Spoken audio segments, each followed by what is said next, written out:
नमस्कार दोस्तों, स्वागत है आप सबका। आज मैं एक महिला का पाम रीड कर रहा हूँ, हथेली पढ़ रहा हूँ। सबसे पहले हम हथेली के प्रकार को देखते हैं। हथेली जो है स्क्वायरिश है। स्क्वायरिश मतलब वर्ग के आकार में है, और वर्ग के आकार की हथेली वाले लोग मेहनती स्वभाव के होते हैं। मतलब कर्म के द्वारा अपने भाग्य को बदलने में ये लोग विश्वास करते हैं, मेहनत के द्वारा सफलता प्राप्त करते हैं। हम बात करते हैं अंगूठे की। अंगूठे की लंबाई हाथ की अपेक्षा ठीक ठाक है, और पहले पोर को अगर आप देखें तो पहला पोर जो है सेकंड पोर से थोड़ा सा बड़ा दिख रहा है। ऐसे लोग दृढ़ निश्चयी एवं आत्मविश्वासी होते हैं। अगर किसी काम को ठान लें तो रूप करके ही दम लेते हैं। हाथ वही है, क्लोजअप का अंतर है, थोड़ा सा अच्छा स्पष्ट और भी दिख रहा है, रेखाएं स्पष्ट दिख रही हैं। अब हम बात करते हैं जीवन रेखा की, और इसमें हम जानेंगे कि संभावित उम्र क्या होगी, मतलब कितने साल तक जीवित रहने की संभावना हाथ की रेखाओं के द्वारा बताया गया है। भाग्य रेखा को भी समझेंगे, धन का आगमन समझेंगे, पारिवारिक स्थिति समझेंगे।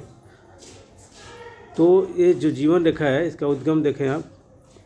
जीवन रेखा यहाँ से निकल करके यहाँ तक आ रही है, और फिर से ऐसे निकल रही है, और भाग्य रेखा में मिलते हुए शुक्र की तरफ मुड़ जा रही है। भाग्य रेखा में मिलते हुए ऐसे हो रही है, फिर यह भाग्य रेखा से मर्ज हो जा रही है, भाग्य रेखा से मिलकर के आगे की तरफ बढ़ रही है।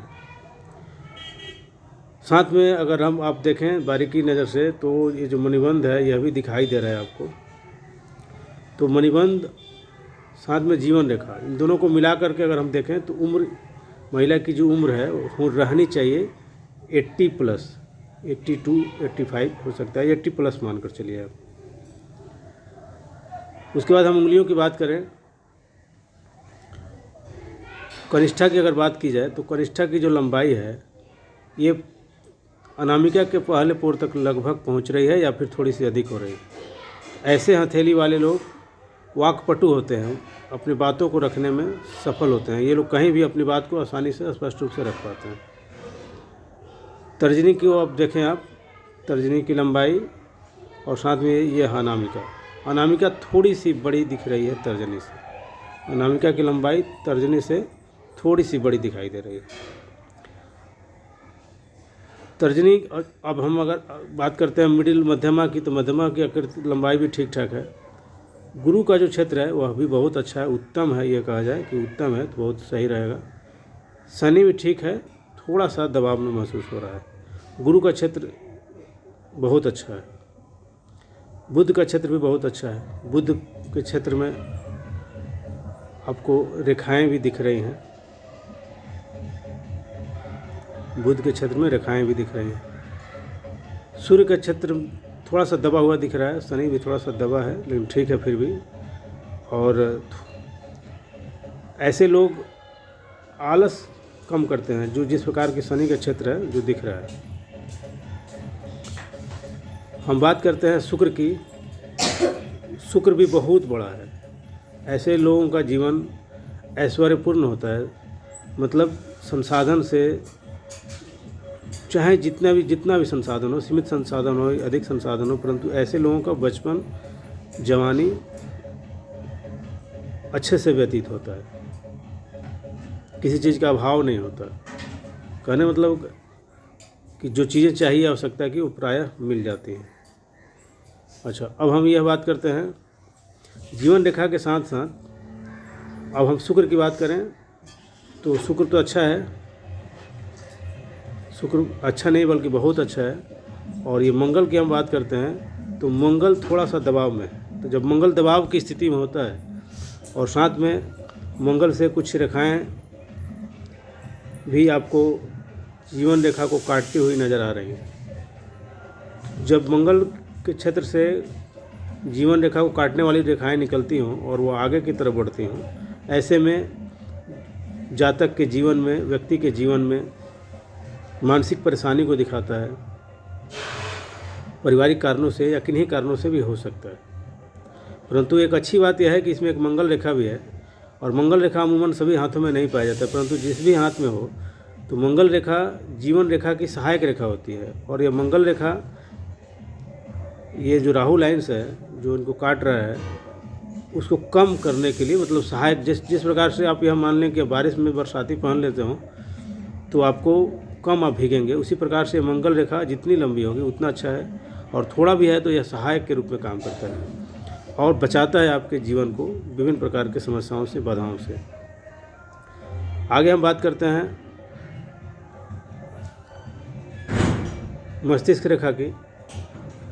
तो आप देखें मस्तिष्क रेखा चंद्र की तरफ जा रही है, और इस प्रकार के जो लोग होते हैं जिनकी मस्तिष्क रेखा चंद्र की तरफ जा रही हो, ऐसे लोग ईमानदार स्वभाव के होते हैं, साथ में परोपकारी भी होते हैं, दूसरे के दुख दर्द को समझने वाले होते हैं। हालांकि कभी कभी मुश्किल में भी फंस जाते हैं ऐसे लोग परोपकार के कारण, दूसरे को भला करने के चक्कर में।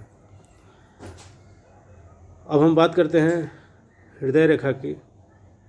तो हृदय रेखा को आप देखिए, हृदय रेखा गुरु की तरफ जा रही है और लंबी तक गई है। ऐसे लोगों को राजनीतिक, सरकारी या फिर पति या ससुराल पक्ष से विशेष लाभ प्राप्त होता है। आगे हम देखते हैं भाग्य रेखा की बात करते हैं। तो भाग्य रेखा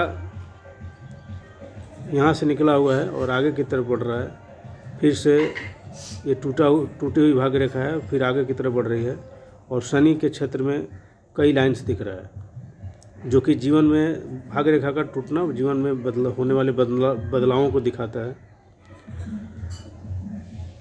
साथ में एक इस प्रकार की आकृति भी यहाँ पे दिख रही है। अगर आप देखें भाग्य रेखा को, तो ऐसे लोगों का भाग्योदय, मतलब बचपन से ही ऐसे लोगों का भाग्य ठीक ठाक रहता है, जीवन में किसी चीज़ की कमी होती नहीं है। और अगर आप आगे बढ़ते हैं तो ये देखें कि ऐसे लोगों का जीवन, जब शनि के क्षेत्र में कई रेखाएं निकली हों, तो ऐसे लोगों का जीवन तो अच्छा चलता ही है, साथ में आगे चलकर लगभग 45 प्लस के बाद विशेष आर्थिक लाभ की स्थिति बन रही है, और प्रौढ़ावस्था कहें या बुढ़ापा कहें, बहुत ही शानदार ढंग से व्यतीत होने वाला होता है। इसके बाद हम बात करते हैं गुरु का। तो गुरु जो है उन्नत है, ऐसे में यह मान सम्मान, पद प्रतिष्ठा प्राप्त कराएगा। जीवन भर ऐसे लोगों को मान सम्मान समाज में मिलते रहता है। शनि थोड़ा सा परेशान करेगा, परंतु फिर भी ठीक ठाक है। गुरु का क्षेत्र भी उन्नत है, ऐसे लोगों को मान प्रतिष्ठा मिलते रहता है। और जो रेखाएं हैं गुरु के क्षेत्र में वो दो दिख रही हैं, परंतु 2 आड़ी रेखाएं भी काट रही हैं। ऐसे में थोड़ा सा विघ्न बाधा उत्पन्न होता है, पढ़ाई लिखाई में भी, रोजगार वगैरह में भी, परंतु चिंता की बात विशेष नहीं है। बुध का क्षेत्र आप देखें तो बुध ठीक है, परंतु थोड़ा सा दबाव में, थोड़ा सा प्रारंभिक दबाव में दिख रहा है, और यहाँ भी थोड़ा सा दबाव में है। ऐसे में और लाइंस भी दिख रही है यहाँ पे, बुध के क्षेत्र में आपको लाइंस भी बनती हुई यहाँ स्पष्ट हो रही हैं। ऐसे में यह कहा जा सकता है कि व्यक्ति व्यापार वाणिज्य भी कर सकता है, या महिला जो है व्यापार वाणिज्य में भी हाथ आजमा सकती हैं चाहें तो, और वहाँ भी बुध का उन्नत क्षेत्र होना भी लाभकारी हो सकता है। और ऐसे लोगों के जीवन में अपने वचन के कारण, अपनी बातों के कारण, स्पष्ट बात रखने के कारण ऐसे लोग प्रतिष्ठा प्राप्त करते रहते हैं, और दोस्त भी बहुत सारे ऐसे लोग बना पाते हैं। चंद्र की बात करें हम, जो कि मानसिक शांति और जब विदेश भ्रमण या देश विदेश में भ्रमण के लिए जाना जाता है, तो चंद्र क्षेत्र भी ठीक है। बाह्य मंगल की बात करें, बाह्य मंगल भी उन्नत है, और चंद्र क्षेत्र की जो रेखाएं हैं वो दिखा रही हैं कि ऐसे लोगों को देश और विदेश में घूमने का भी अवसर प्राप्त होता है। और अगर आर्थिक उन्नति की बात की जाए कि किस उम्र में विशेष लाभ प्राप्त होगा, तो यह माना जा सकता है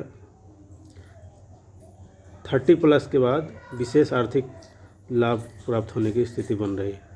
साथ में कुछ विशेष आकृतियों की मैं बात करूंगा।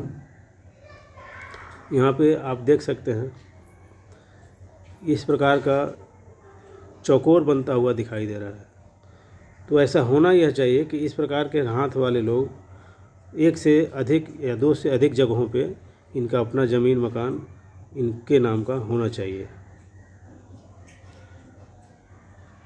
और अब हम समग्र रूप से बात करें तो कुल मिलाकर के सात्विक हाथ है, और ऐसे हाथ वाले जातक प्रायः धार्मिक जीवन व्यतीत करने वाले होते हैं, ईश्वर में आस्था रखने वाले होते हैं, और जो नैतिक या सामाजिक जो नियम है उसको बहुत ही कठोरता से पालन करने वाले होते हैं। साथ में अंगूठे की हम बात कर लेते हैं। अंगूठे का जो झुकाव है वही यह बता रहा है कि ऐसे लोग जीवन में आने वाली हर परिस्थितियों का सामना करने में अपने आप को सफल पाते हैं। मतलब हर परिस्थिति जैसी भी हो उसमें अपने आप को ढाल लेते हैं। और शुक्र का उन्नत होना, साथ में कुछ रेखाओं का निकलना, यह दिखाता है कि जीवन में ये लोग अपने परिवार में बाल बच्चों के भरण पोषण के लिए किसी प्रकार की कमी ऐसे लोगों के जीवन में नहीं आती। बहुत बहुत धन्यवाद। पूरा वीडियो